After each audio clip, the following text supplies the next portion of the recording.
Hello, everybody, this is Tim here again. Here another review. This time for Daredevil: Born Again Season One. Now, in terms of like the Daredevil character in the show, I haven't really watched a lot. I haven't really watched any of the show, to be honest. Like, I've never watched the original Daredevil show that came on like Netflix or whatever. I never got around to it, mostly because I knew it wasn't really going to be considered like proper canon to the MCU. Like, none of those shows were. But then eventually they did decide to like incorporate these characters into the MCU because basically fans demanded it because they liked the show so much. So they did incorporate them over. But I still haven't seen that show. This is my first experience to this world of Daredevil. And I gotta say, I probably will go check out that show and watch and just binge all those original seasons like after I review this, get started on that, and then probably do a review for that full original show just like all together as one thing. But as far as like this season goes for Daredevil Born Again here, season one, which we're obviously getting more seasons because we're at the end. It says Daredevil will return and Born Again season two. But as far as this season goes, I'd give it a 3.5 out of 5. This was pretty good. I liked it. It's one of the better MCU like streaming shows. It's not perfect. It's not great. It's not amazing, but it's pretty good. I say my biggest problem with is Daredevil himself, the superhero, is kind of not in a lot of it. It's mostly focused on Matt Murdock, and granted, they give a reason for that in the first episode, like the Foggy character gets killed. And I believe this character, Foggy, is from the comics, because I remember him from the Ben Affleck movie, and I believe he's in like all the other seasons of the Netflix show.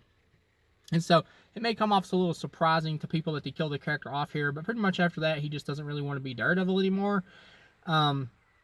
He was killed by Bullseye, and you kind of get a pretty cool fight scene here. But for most of this, you don't really get a lot of Daredevil. It's mostly just Matt Murdock, where he kind of defends people and everything. And eventually, you get the Punisher character by John Bernthal showing up. Bernthal, I believe is how you say his last name. But he shows up, and it's kind of cool to see him here. And he's kind of like a really bad, like dark place. And I don't know if this was something that was like where he got left off at the end of his Punisher show. Like I said, I did not watch those Netflix shows. I don't know. I'm going to watch those shows though, since they're pretty much canon now after I do the review for this. So I can catch up on all those, including the shitty Iron Fist, which everybody says sucks ass, but I'll give it a shot. Um, but yeah, he's in here. It's cool to see him here, and he gets some good action scenes. He's not in a lot of it. I do think he could have been in more, but the way it ends, it kind of sets up for him being in more. Pretty much at the final episode, he gets captured, and he's held prisoner in this place with all the other enemies of the Kingpin, who now runs for mayor and eventually gets to be mayor, and he puts all his enemies basically in these little holding cells. Basically, I don't know why he just doesn't kill them, but he's got them all here. Including the Punisher, and at the end you get the idea the Punisher's gonna break out because he like acts like he wants to shake this dude's hand or whatever, who's the guard, who's actually a cop as well. He grabs his arm, like breaks it, and you get the idea he's gonna break out. They realistically they probably should just killed him because the Punisher's awfully dangerous to like try to keep alive on any level whatsoever. But yeah, and the guy who plays Matt Murdock Daredevil, I think he does a good job in the show. In terms of like the action scenes, they are great when they actually happen. I just don't think there's like a lot of them in this, and that may disappoint some people. I was a little let down by that because that was one of the big talking points of that original Netflix shows. I heard everybody going, "Oh, the action's so great, the action's so great." I'm like, yeah, there's not a lot of action here, but this is the Disney show; they own it now. But at the same time, when we do get action, it is pretty good. Um, what's his name? Vincent D'Onofrio as the Kingpin, I think, does a great job when he actually gets to feel more like the Kingpin by the final episode, where he's the mayor now, and the police commissioner tries to like betray him, and wants to like take evidence against him for all the crooked shit he's doing. So in like the final episode, he like grabs the dude and like crushes his skull and everything, and like his face falls apart. That was pretty cool, gore wise, even though it's a bit ridiculous because obviously he wouldn't be that strong in real life. But it is fun on a comic book level.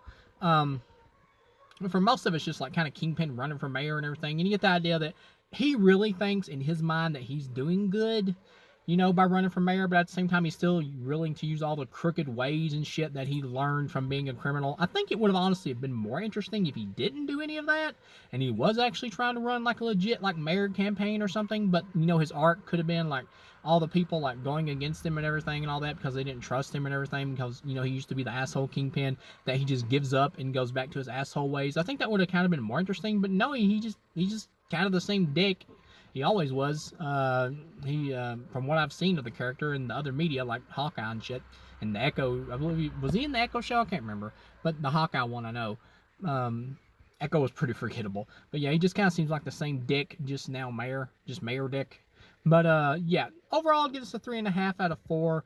I think part of my detachment with this one is the fact that this really does feel like a sequel to that Netflix one, and I just haven't seen it. But I still like this one. Overall, like I said, it was pretty good for a full season. I'd give it a 3.5 out of a possible 5. It's pretty good, and I needed more action.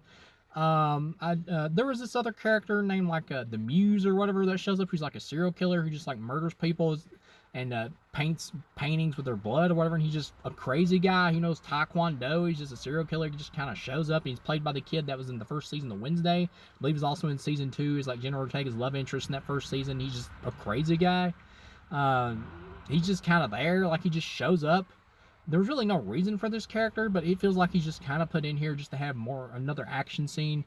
And it's a good action scene, but he's really pointless. But yeah, overall, I did enjoy like the way the Kingpin played it and everything when he was in office and everything. The way Vincent D'Onofrio would play it and how he would come off intimidating to people and everything, as a politician. Yeah, so overall, I'd give it a 3.5 out of a possible 5. It's pretty good. I liked it enough to check out the next season. Thank you guys for watching, and I'll see you again.